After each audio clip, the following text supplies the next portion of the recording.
Bogu su me zvali.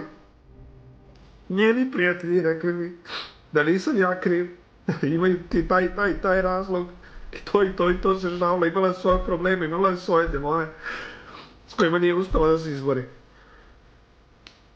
Da mi to nisu rekli, ja ne znam šta bih sad mislio, stvarno. Možda bi bilo pozorno da ovi ljudi su pravo. Ali ovo nema veze jebene sa internet nasiljem. Nema veze s tim.